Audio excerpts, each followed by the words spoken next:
everybody, this is Abigail Ockwell here, and today we're back with another WIP and Chat.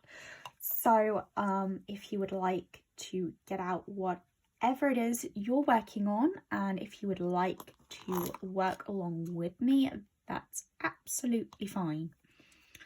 So this week we're going to continue going through English history. I understand that probably for some people wasn't the most interesting, but it's something that I like to do.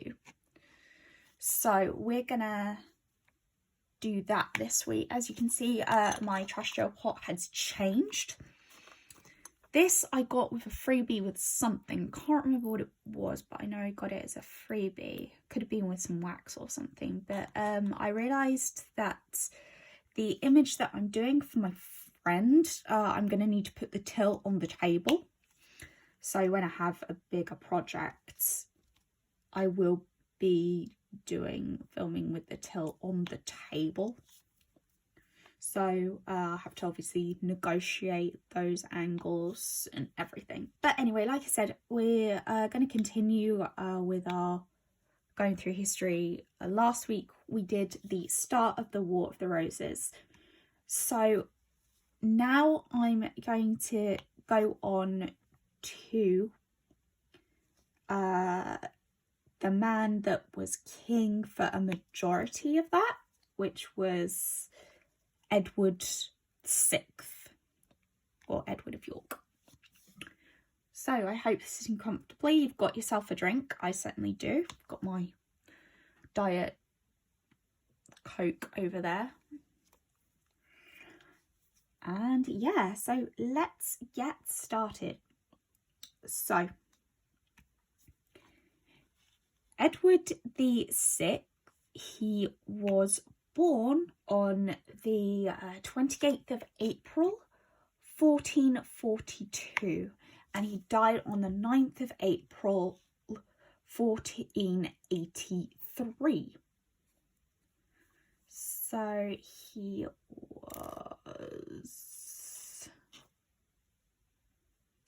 was 41 when he died. So yeah, that wasn't very old at all. Those times, was he? Sorry. Yeah, no, he was 41. Well, actually, he would probably been 40 because he hadn't yet had his 41st birthday. So yeah, he was 40 when he died, and he was king from the 4th of March. So he had 2 reigns, and that was just because of the whole War of the Roses thing, as I said, that Henry had been put in the Tower a couple of times, or he had been on the run or in hiding. Most of the first part of Edward's reign, he'd been in exile, and then obviously he came back and things happened. So we're going to get into that.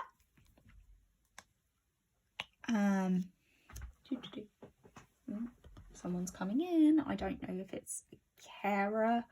Someone's just coming through the front door. I don't know who that is. Right. So his first reign was from the 4th of March 1461. So he would have been 19. Yeah, 19. And then from the 3rd of October 1470, which was the end of his first reign. So after that first kind of loss of his crown, he went into exile in Flanders, but we'll get into that later. And then he returned a year later, well, just under a year later, on the 11th of April until his death in April 1483. I keep wanting to say 19. I don't know why. think it's because 1983 probably seems a lot closer to me than 1483, so yeah. Right, so obviously, as you know, he became king at one of the bloodiest battles of the War of the Roses. So so 3 years after he came to the throne, he married his wife, Elizabeth Woodville, in secret. Now, the thing with Elizabeth Woodville is, oh gosh, sorry, just bumped you all there, is that she was from a Lancastrian family. Her mother had been married to somebody else before she married before she married Elizabeth's father. So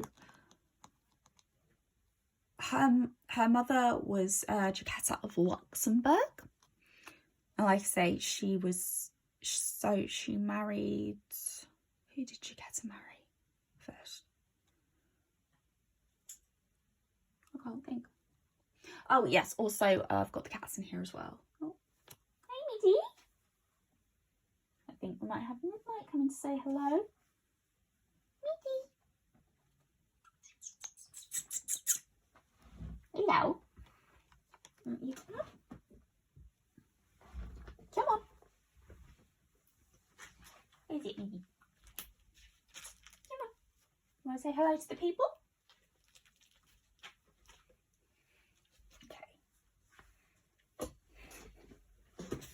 So, I'm gonna just very quickly, pop her there.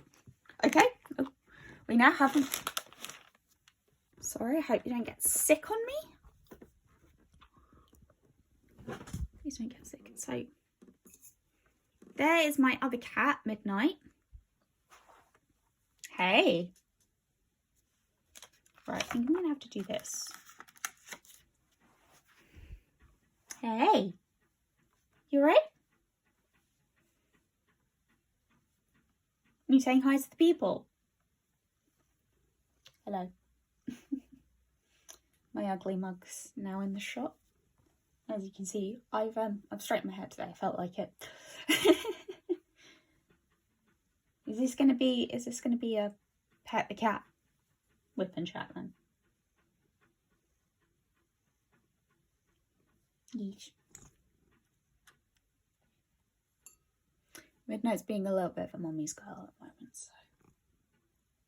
And also, you've seen Misty, you've seen Erwin, but you haven't seen Midnight. Oh, just come to say hi. Should I move that for you? You can grace everyone with your presence. Oh, you're going now. Yep. Right, I'm gonna let her out now. And we're back. So, I did let Midnight out. Then she decided she wanted to come back in. Hello. Also, while I was doing that brief pause, I had to look up Jacquetta of Luxembourg, or as she was known, Countess Rivers, which I'm trying to remember what it was. It was kind of a hint to her family. So she was originally married to the Duke of Bedford, who was the brother of King Henry V. So that's why Elizabeth was from quite a prominent Lancastrian family. And don't go out again, Middy, please. Don't ask me to let you out again. If she does, I'm going to be mad. Oh my god, of course she's going to be a pain in the butt today. Kill that cat. No, not really. I love her. So, as they say, she was married shortly to the brother of King Henry V. Obviously, it was during the Battle of Towton that Edward became king. And, of course, as we know, he married her eldest daughter, Elizabeth. Oh, also, Elizabeth, she had 14 children. I think 7 of them survived. She was also accused of witchcraft during the War of the Roses, but that's kind of a bit of a sidestep. So, so at the age of 17, I'm going to read this bit.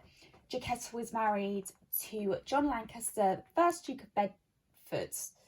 The Duke was the third son of King. The Duke was the third son of King Henry IV of England, and the grandson of John Grant, 1st Duke of Lancaster, and the third son of Edward III. Jeez. Ugh. Try saying that 10 times fast. So they were childless. They never had any children in this marriage. And so the Duke died on the 15th of September 1435. So it was customary at the time, after her marriage, she would give up her first husband's title, but she retained it until she remarried. And retained the title of her first husband and was always known as the Duchess of Bedford. Oh, okay. Right.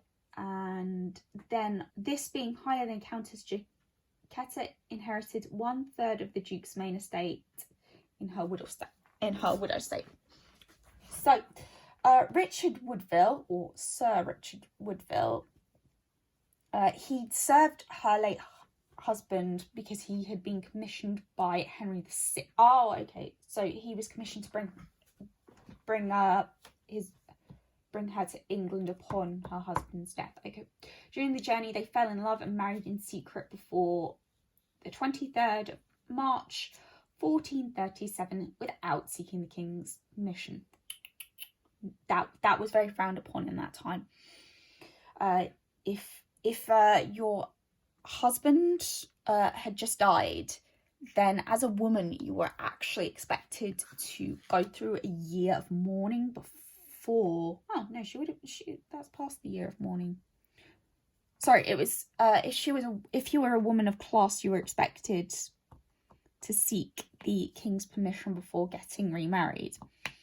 And in that time, as we know, they fell in love and got married. So that they would have refused that match because they would have seen Jacquetta to be high above her husband. So I guess that's probably part of the reason why they didn't marry. And I think probably during that time, yeah, so she would be married the same year. She was born the same year as the marriage. She was actually born in 1437. So yeah, that was interesting. But no. Going on to her father, as we know, he was a knight. He was a middle-ranking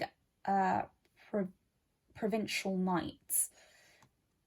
So obviously that caused a whole lot of scandal. They were actually, I believe that they were actually banished from court for a couple of years before they were finally allowed back. And let's just say the title Baron Rivers for her husband was probably rather hastily made up to kind of cover up this faux pas, as it were, because that really definitely was not accepted. So, as I've said, he married Jacquetta's oldest daughter, Elizabeth Woodville. especially if you've read The White Queen or watched the TV series, you will be very familiar with that, or even if you know British history quite well, then you'll definitely know the name Elizabeth Woodville. So, as I've said, her mother was a high-ranking noblewoman and her father was a middle-ranking page. So, not the best kind of mix. So, how the story goes of how Edward met Elizabeth is that he saw her on the road under an oak tree. She apparently went to him. She knew he'd be riding through the area, and she went to go and meet him to try and get her lands back, because she had been married before Edward. So her husband was John Grey of Groby, who died at Taunton. And as we know, that was a very bloody battle. As I said last week, that was probably that was the bloodiest battle of the whole War of the Roses. And she apparently also had her sons with her. I can't remember why her sons were there. Oh, I remember. It was so she could get their lands that were due for their inheritance, because her mother-in-law refused to give her her own land, the lands that were hers by right after marrying her son. So that's that story out of the way, and of course they fell in love, and of course he'd married her, and he married her on the 1st of May 1464. So during this time, the Earl of Warwick, which was his cousin, so you'll have heard me refer to the Kingmaker last episode, he wasn't very happy when he found out that Edward had married, as it's put in The White Queen, a country girl that he met at the side of the road. So Edward was very used to getting what he wanted. He had a number of mistresses. Even during his marriage to Elizabeth, he had a couple of mistresses, but there was one that obviously was very notable, which is I think it's Susan Shaw. Let me just scroll up. Jane Shaw. She was actually made to do penance when Edward's brother Richard III became king. But we'll get into Richard near the end. So yeah, don't worry. So as I said, his marriage to Elizabeth actually caused a lot of conflict between Richard Neville, the Earl of Warwick, Kingmaker, and in 1470 he actually led a revolt with his brother, with Edward's brother. Sorry, I'm really bad. With Edward's brother George, Duke of Clarence, and they actually did briefly restore. Very briefly restore Edward VI. And then, of course, we all know how that happened. Edward came back and Henry was imprisoned in the Tower again. And, yeah. Then he was restored king. So they restored Henry. Then obviously another battle happened, which was the Battle of Barnet. No, not the Battle of Barnet. There was one just before. I've got that written down, but again, I'll I'll talk about that when we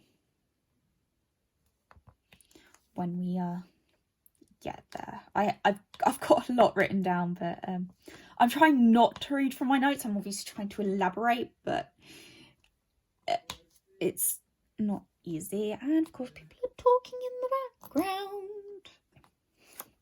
That's my friend PJ. He actually works for the NHS, so at the moment he's on the front line of the whole lovely pandemic that this world is going through at the moment. So big round of applause to him, and yeah, no, we thank him for his service and trying to keep us safe and putting himself in danger. And yeah, so anyway, back to topic.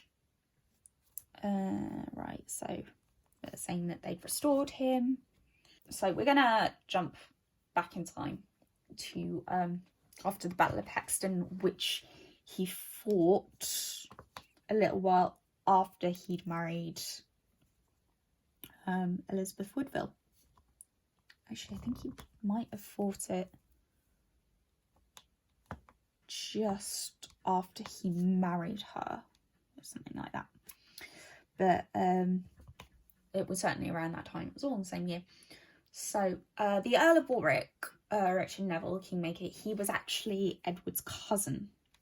And there's a reason he's called the King and the Kingmaker. And obviously, it's very obvious during the War of the Roses, because he can make a king and then he can make a new king.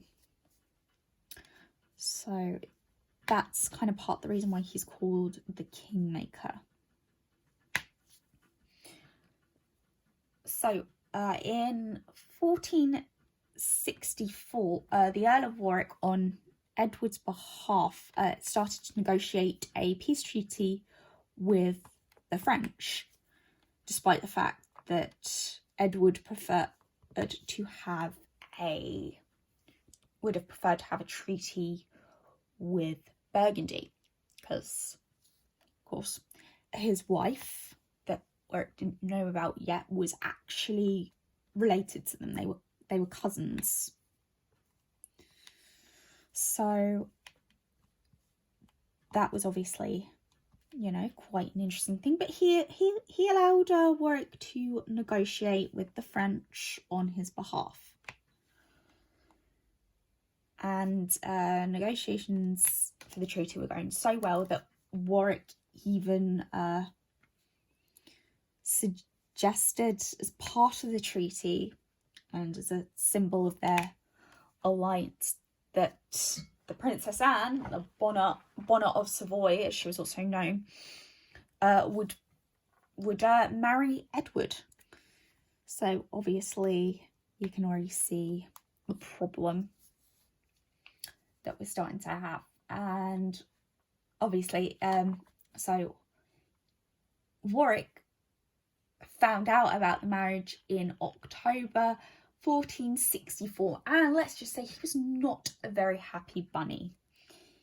It had been a secret wedding, and yeah, he was not happy, because obviously Edward had acted without Warwick's permission. And the thing is, because of Elizabeth's family, the Privy Council actually said to him, to Edward, quite frankly, she was no wife for a prince such as herself, for she was not the daughter of a duke or an earl. So usually royal princes would normally be married off to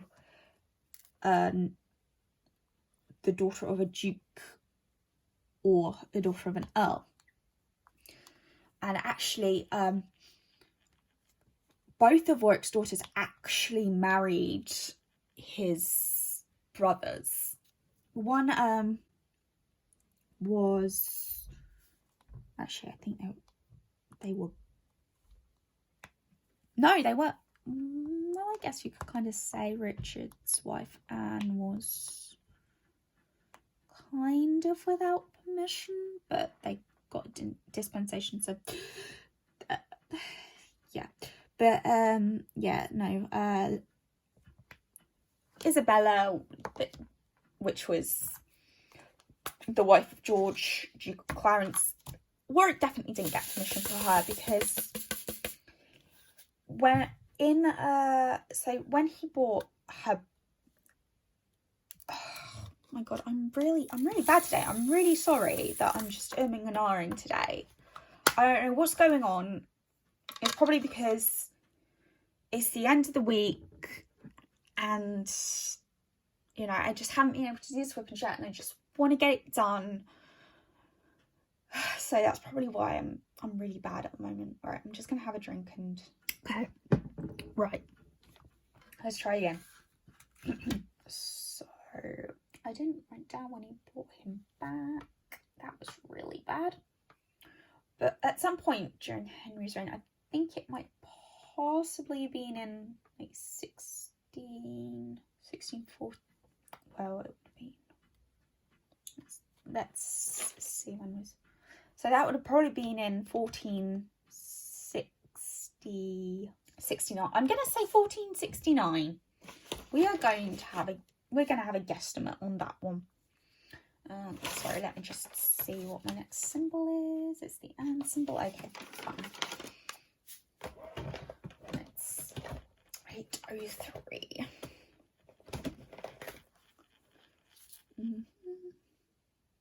This is going to be so fun to edit. Right, okay, so about that time,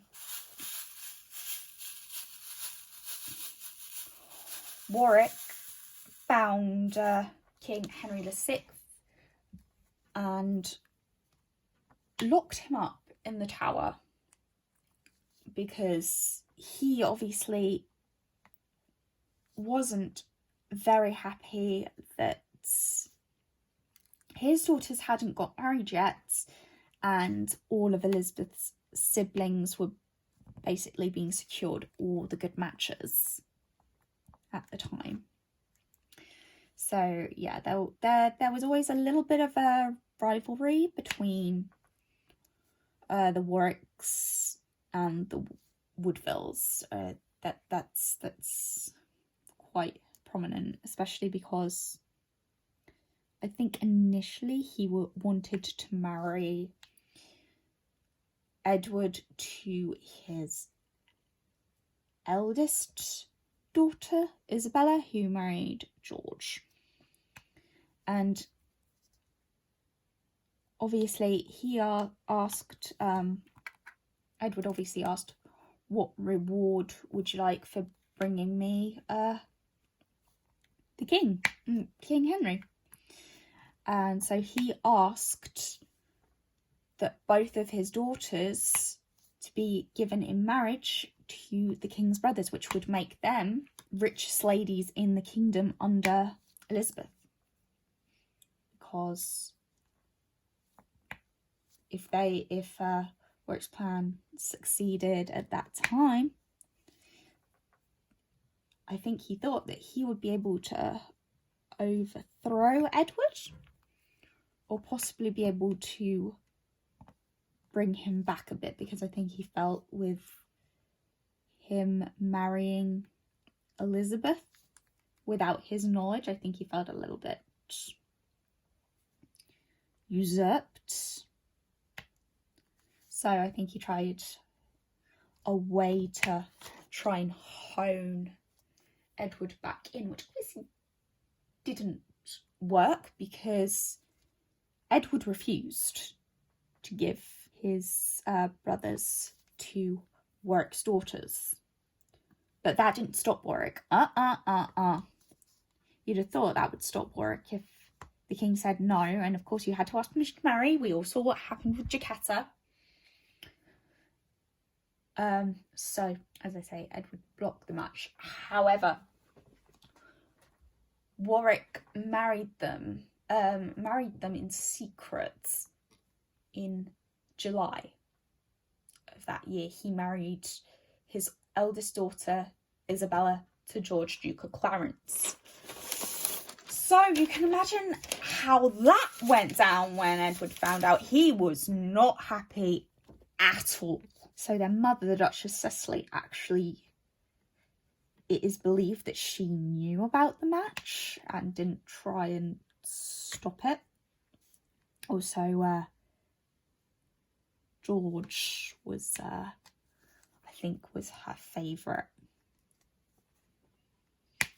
between all of her sons, which is, in a way, that's quite bad to have a favourite out of your children. I mean, seriously. Obviously, they say that you're not supposed to have favourites when you're coaching. Even I know that. I did have favourites when I coached gymnastics, but you know, obviously I kept that to myself. And yeah, so George was her favourite. So obviously Edward was not happy when he found out that his brother had been married against his will to Warwick's eldest daughter, Elizabeth. Not Elizabeth, Isabel. Oh my gosh, jeez Louise.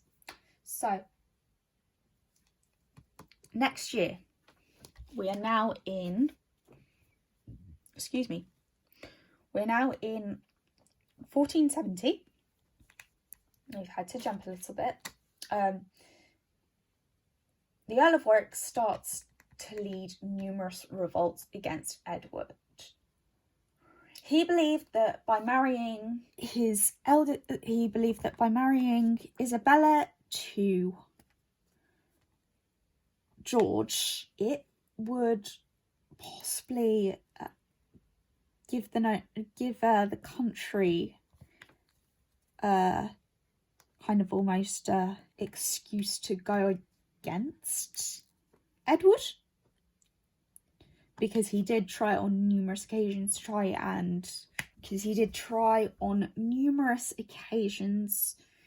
to pop George on the throne, but the Privy Council denied it. They were like, no, we've got a king. We're not going through this and getting another one. So like I say, they actually assembled. So George and Warwick, they assembled an army to try and remove all the evil councillors. So the evil councillors, they were obviously people that supported the Woodvilles after, you know, these were obviously people that they supported the Woodvilles and supported the marriage of Elizabeth and Edward. So yeah, they tried to do that. And then, oh no, we must have been, sorry, I'm reading my notes wrong. We must have been in 1968 when he captured Henry V and all that fun stuff. Or it might have even been 67.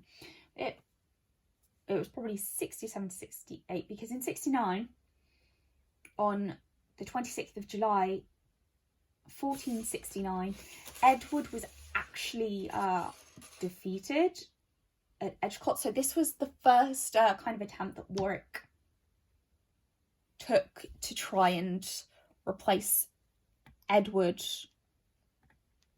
with George and have his daughter Isabella made queen, which was part of his ambition. I really like this kit, actually. You know, the drills, they do pop, but they're not really bad. I mean, the other one I'm working on, in between, like this one, the drills are so bad. So what I'm doing with both of the kits is I'm doing kind of completing a row of this one, and I put it away and get the other one out, and then, but usually I do cross stitch in between so that I don't burn myself out on diamond painting, because burning yourself on diamond painting is not fun. I've done it a couple of times and yeah, it's not that fun. Yeah, as I said, on on the 26th of July, Edward was actually defeated at Edgecote Moor. He was captured and taken to Middleham Castle. And the next month, Warwick actually executed Elizabeth's father, and his youngest son was also executed on Warwick's orders. So you can imagine how angry the Woodvilles were, and you know, it was very obvious that Warwick did not like Elizabeth because she was not his choice to be queen. And I think, in all fairness, you know, she did try to kind of get along with Warwick, but I think after, you know, having her father and her youngest brother killed, I think that kind of obviously strained relations. And then, as I say, Warwick tried to put George on the throne, but it failed. So then, and of course, he was Edward VI, he was still king, so that's all good. However, this didn't stop Warwick and George from plotting treason against Edward. And in March 1470, Warwick and George, they planned a full-scale revolt against Edward. Edward and his forces were defeated, and they fled to France. Full-scale revolt. Sorry, Warwick and George were defeated by Edward. Oh my gosh, jeez, English here. And this was about the time that when they fled.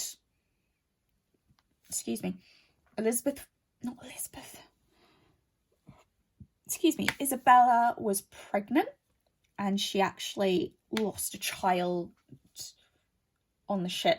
She was supposed to be in her confinement, and of course she was uprooted and had to leave.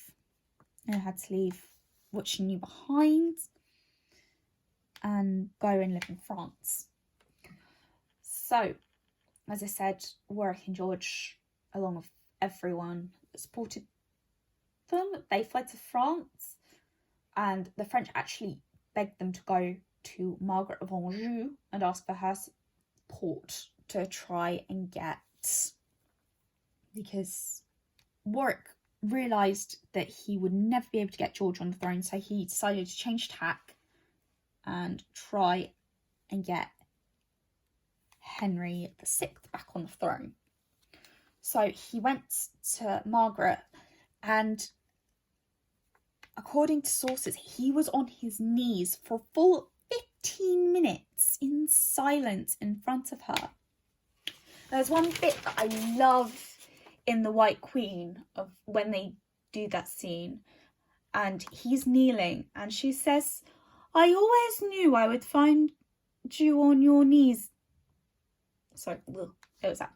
"I always knew that I would see you on your knees in front of me." Again, Warwick, or something like that. And he obviously had to remain silent. And to secure this alliance with Margaret of Anjou, he married his youngest daughter Anne to Henry of Westminster,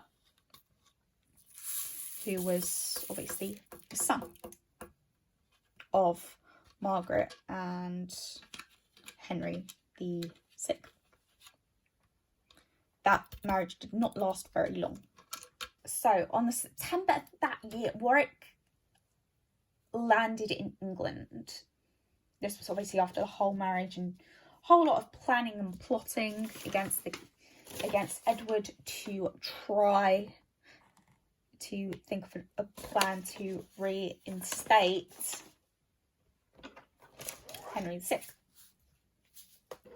So he landed in England on the 9th, and Edward's forces were actually defeated, and Edward was forced to flee to Bruges, somewhere. Which was a west province of Flanders, and he fled with a few hundred men, including his brother Richard, Duke of Gloucester, Anthony Woodville, who's Woodville? Blah, can't talk. Anthony Woodville, who was Elizabeth's brother, and William of Hastings, who was his cousin, I believe. Or he might have just been a loyal friend. He was someone. And so they fled to Flanders, where Edward's younger sister, was actually married to the Duke of Flanders. His sister's husband really didn't do a lot in terms of trying to support Edward to try and raise an army and get his crown back. And this is something that really Edward never forgot. And I think, obviously, as you would, you're asking your brother-in-law for help to get your crown back, and then they don't do anything. I think that's just a little bit awkward. So, like I say, backed by wealthy merchants from Flanders, Edward assembled a fleet and they landed in Hull in March 1471. So this was about like 9 months later. And so when he landed, he asked for the gates to be open. Now, of course, the people in Hull, they were reluctant to open the gates. They were reluctant to give his support. However, excuse me, coughing. However, Edward very tactfully said, instead of saying, "I've come to get my crown back," he said, "I'm here to regain my dukedom." And so the gates were open.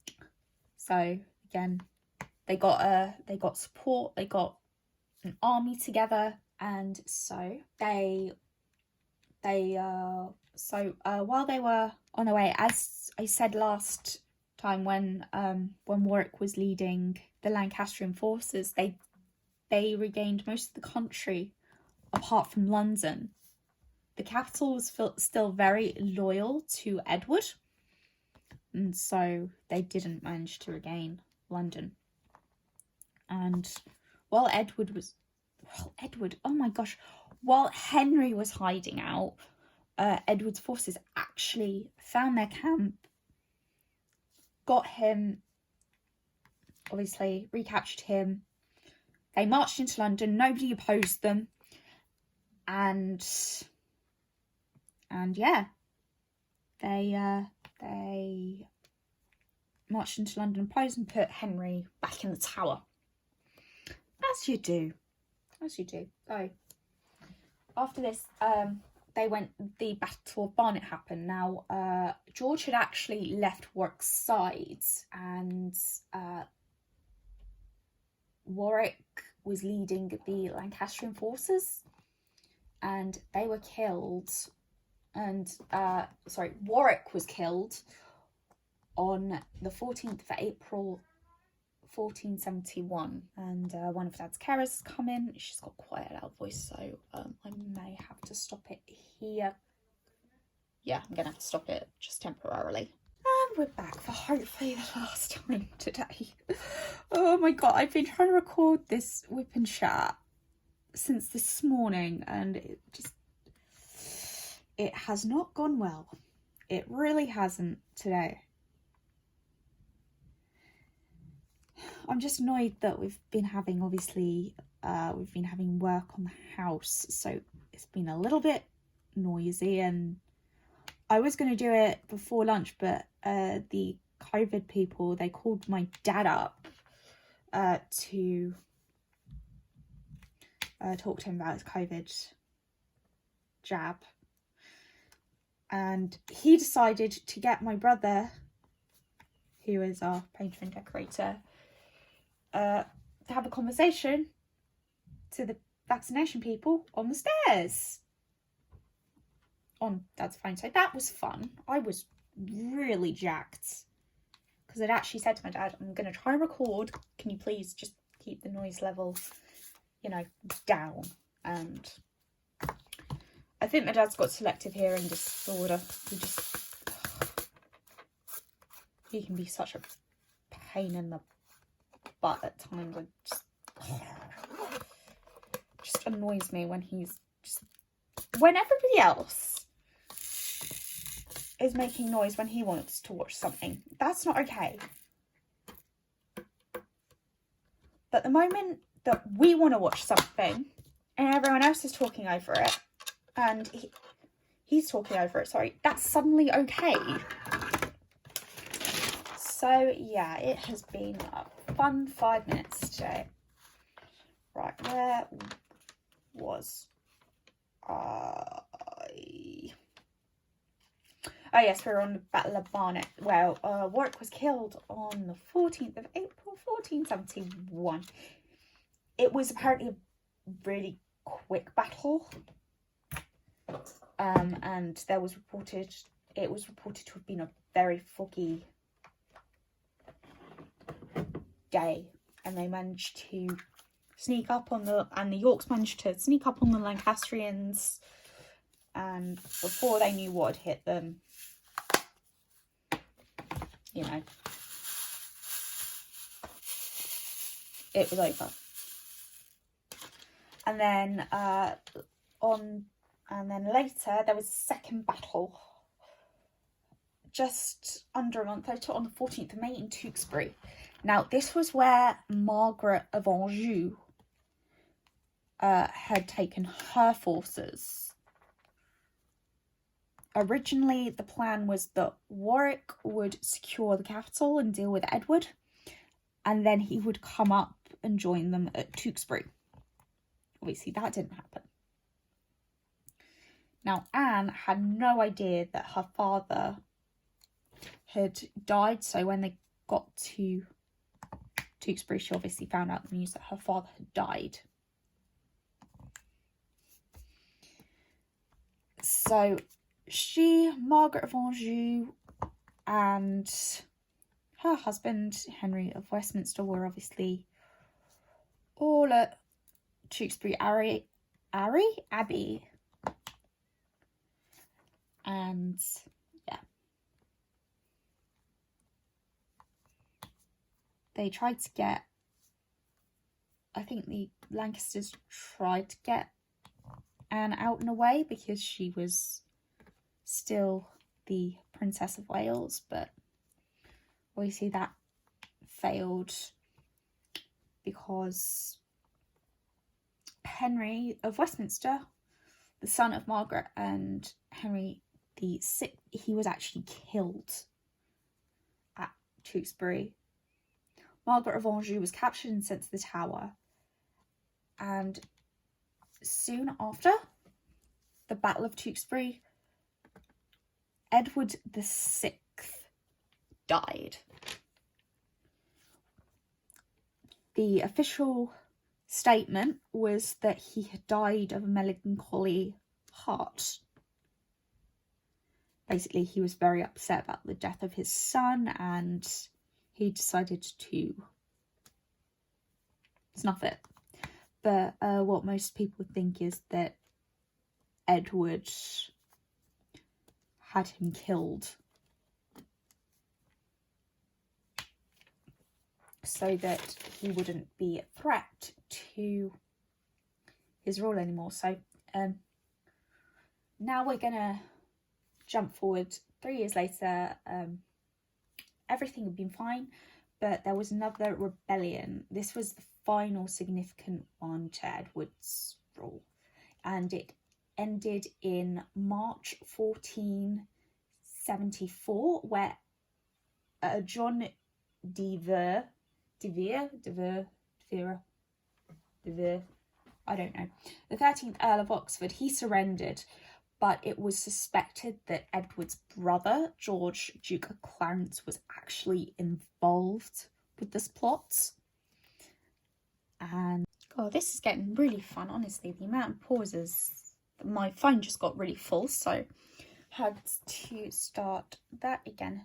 So as I was saying, it was suspected that George, Duke of Clarence, was actually involved with the final uprising. So therefore he was taken to the Tower, and at his own request, when he was asked how he wanted to be executed, he said that he wanted to be drowned in a barrel of Malmesbury wine, and that was carried out on the 18th of February, 1487.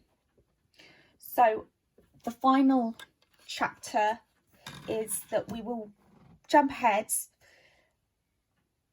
and basically Edward, he fell gravely ill on Easter, so 1483, and his 12-year-old son Edward V became king to the throne.